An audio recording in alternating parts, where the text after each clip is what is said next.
ক্ষমতায় না গিয়ে অনেকে ক্ষমতার দাপট দেখাচ্ছে, প্রশাসনিক কু করার চেষ্টা করছেন। আগামী নির্বাচনে চলে বলে কৌশলে কেউ কেউ আমরা শুনতে পাই বিভিন্ন জায়গায় বসে ষড়যন্ত্রের জাল বুনছেন। জনগণ ভোট দেওক না দেওক, ক্ষমতায় আমাদেরকে যেতে হবে। বন্ধুগণ, বেলা শেষ, দিনও শেষ, ওই সূর্য ডুবে গেছে। এ বাংলাদেশে এটা আমরা হতে দেব না ইনশাল্লাহ। আপনারা চিংড়ি মাছের চাষের এলাকার মানুষ খুব ভালো করে জানেন, চিংড়ি যখন দৌড়ায় সামনের দিকে পথ খুঁজে পায় না, শুধু পিছনের দিকে যায়। মনের জ্বালায় অনেকে আমাদের ব্যানার, ফেস্টুন, প্লেকার্ড, আমাদের পোস্টারগুলো ছিঁড়ে খান খান করে ফেলছেন। রাস্তার পোস্টার ছিঁড়তে পারবা, বুকের পোস্টার ছিঁড়তে পারবা না। দিশাহারা হয়ে, হতাশ হয়ে, ক্ষুব্ধ হয়ে চূড়াগলিতে কেউ যদি হাঁটার চিন্তা করেন, প্রয়োজনে আরেকটা 5 আগস্ট অনুষ্ঠিত হবে ইনশাআল্লাহ।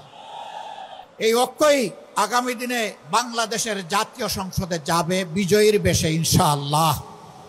আমরা এই 8 দলের বিজয় চাই না, আমরা 18 কোটি মানুষের বিজয় চাই। আমরা আল্লাহর কোরআনের বিজয় চাই। আজ যিনি অত্যন্ত সংকটজনক অবস্থায় আছেন, জাতির এক শ্রদ্ধার কেন্দ্রবিন্দুতে যার অবস্থান, বেগম খালেদা জিয়াও কখনো 72-এর সংবিধানের পক্ষে কথা বলেননি।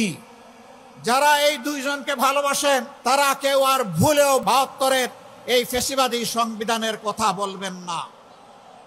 সম্মানিত বন্ধুগণ, আজকে আপনারা যারা এখানে এসেছেন তারা খুলনার জনগণের, আপামর জনগণের প্রতিনিধি হয়ে এসেছেন। আমরা আপনাদের কাছে অনুরোধ জানাবো, ব্যক্তিগতভাবে এই নেতৃবৃন্দ খুলনার প্রত্যেকটি ঘরে, অন্তত প্রত্যেকটি এলাকায় গিয়ে যদি জনগণকে সালাম দিতে পারতেন খুব ভালো হতো। কিন্তু 18 কোটি মানুষের এই দেশে সারা বাংলাদেশে নেতৃবৃন্দকে দৌড়াতে হবে। এ কাজটা তাদের পক্ষে এককভাবে সম্ভব হবে না। তবে আপনারা যদি সবাই সিদ্ধান্ত নেন, আপনারা এই নেতৃবৃন্দের আওয়াজের প্রতিধ্বনি প্রত্যেকটা ঘরে ঘরে পৌঁছে দেবেন, তাহলে অবশ্যই এটা আপনাদের পক্ষে সম্ভব হবে।